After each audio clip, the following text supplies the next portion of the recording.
Shapiro is host of the Ben Shapiro Show. Ben Shapiro himself. Thank you so much for being here. Can I just play for you a little bit from Netanyahu's message to the Israeli people from yesterday?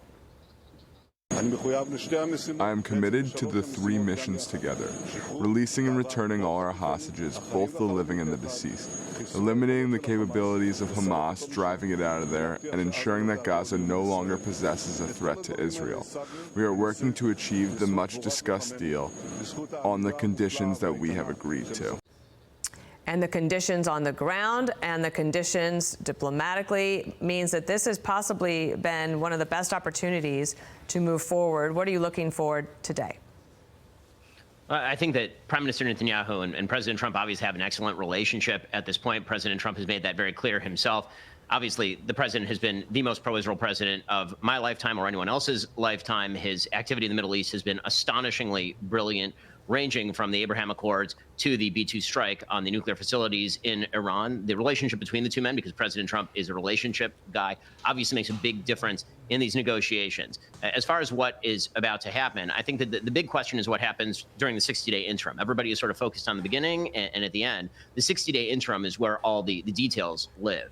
If Prime Minister Netanyahu can get 10 hostages out, which is what they're talking about, 10 live hostages out at the beginning, that may be the extent of the hostages that actually come out, depending on Hamas's intransigence. Everyone in a lot of these negotiations tends to focus on the United States and Israel, or the United States and Ukraine. There is another side to this negotiation, and Hamas has refused steadfastly to give up all the hostages and also to leave power. If Qatar were to push Hamas to simply go into exile and give up the hostages, this war would be over today. And then the only question would be, as we say, what happens post-war, who governs. The big objection the Israelis have is that the Palestinian Authority has acted in concert with Hamas a wide variety of the time, including, for example, pay for slave, paying the families of terrorists and all the rest. And so what Israel says is, why not have the Arab countries come in? The Arab countries, of course, want no piece of the Gaza Strip because it's been a disaster area for so long, and some alternative is going to have to be found to both the Palestinian Authority and probably also to some of these Arab countries.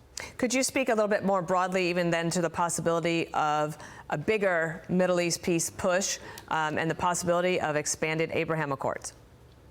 So I think the possibility of an expanded Abraham Accord is very high, if the president is willing to push for that. So President Trump obviously made that his signature Middle Eastern item during his first term. I would expect that he's going to do that during his second term. The Saudis want an end to the Gaza war. Obviously, the Israelis also would like to see an end that guarantees their security. If that happens, the possibility of normalization with Saudi Arabia grows. But that is really true if President Trump pushes, because President Trump is the driving force when it comes to the Abraham Accords. The entire State Department conventional wisdom said that was undoable without solving the so-called Palestinian issue. Well, that issue doesn't have to be solved. It just has to be put on a glide path toward some sort of quiescence in order for Saudi to sign on. I believe the president is going to move toward that glide path today over the course of the next 60 days, and then I think Saudi normalization will be on the table. I mean, that's pretty incredible. We have just about 30 seconds left, Ben. If you could maybe tell us, do you think that President Trump pushing Qatar right now would be one of the most important practical things that could be done to get this actually finished?